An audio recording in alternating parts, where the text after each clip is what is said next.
Arjun son of Vyjayanthi వచ్చింది బయటికి, ఎలా అనిపించింది మీకు? మామూలుగా లేదు. విజయశాంతి గారు సూపర్ స్టార్ అన్నందుకు సూపర్ స్టార్ యాక్టింగ్ ఉంది అందులో. ఓకే. చాలా అద్భుతమైనటువంటి టీజర్ వదిలేరు ఈవేళ. చాలా ఆనందం అనిపించింది. ఎందుకంటే కొన్ని సంవత్సరాలు అవుతుంది కదా, మధ్యలో ఒక సినిమా చేశారు సర్లేదు నీకు. ఈ సందర్భంగా మన విజయశాంతి గారి శుభాకాంక్షలు కూడా చెప్పాలి. ఎందుకంటే ఎమ్మెల్సీగా కూడా తీశారు.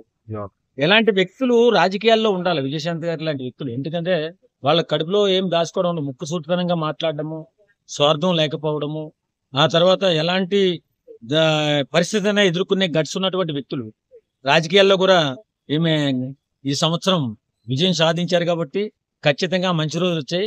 ఖచ్చితంగా మళ్ళీ సినీ ప్రపంచంలో ఒక ధ్రువతారగా మళ్ళీ వెలిగిపోతారు ఈమె. ఎందుకంటే ఈ సినిమా మామూలు టర్నింగ్ ఉండదు, అంత గొప్పగా ఉంది యాక్టింగ్. ఇప్పుడు ఎస్పీఓ పోలీస్ కొంచెం సరిగ్గా గమనించలేదు, కానీ నేను మామూలుగా చేయలేదు కదా యాక్టింగ్. ఆ ఫైట్ ఇప్పటికీ కూడా ఆ గ్రేసు, ఆ 20 years 22 years లో ఏమకి ఎంత గ్రేస్ ఉందో ఇప్పుడు కూడా అంతే గ్రేస్ ఉంది ఆమె దగ్గర. ఈ సినిమా కూడా కథ చాలా బాగుంటుందట, సూపర్ డూపర్ హిట్ అని చెప్పి నేను నమ్ముతాను. ఇందులో కళ్యాణ్ రామ్ గారు ఎలా అనిపించారు? ఆయన ఏ సినిమా ఎంచుకున్నా కానీ ఒక బ్రహ్మాండమైన కథలు ఎంచుకుంటారు. ఆయన యాక్టింగ్ స్కిల్స్ బాగా పెరిగాయి ఈ దీంట్లో నేను చూసింది. ఎందుకంటే ఆ టీజర్లో చాలా అద్భుతంగా చేస్తున్నారు ఆయన.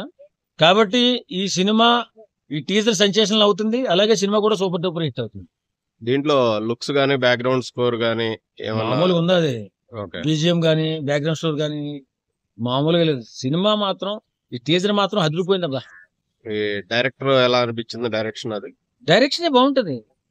ఆయన ఇంత ముందు ఏ సినిమాలు చేసిన మర్చిపోయాను నేను. రాజా చేయి వేస్తే బ్రహ్మాండం డైరెక్టర్ అయినా. ఓకే. సో ఇటు కొడుతుంది అంటారు. సెన్సేషన్ ఇట్టు కొడుతుంది, ఇట్టు కాదు. మామూలు హిట్ అయితే మామూలు హిట్ అనుకోవాలి. మనకి పెద్ద సినిమాలు, అలాంటి సినిమాలు రిలీజ్ అయినప్పుడు మనకు చాలా సంతోషంగా ఉంటుంది. సినిమా ఇండస్ట్రీలో ఉన్నవాళ్ళం కాబట్టి మనకు చాలా ఆనందంగా ఉంటుంది. మనకు పని ఉంటుంది ఫస్ట్, కాబట్టి ఆ సినిమా డూపర్ హిట్ అవుతుంది తప్పనిసరిగా.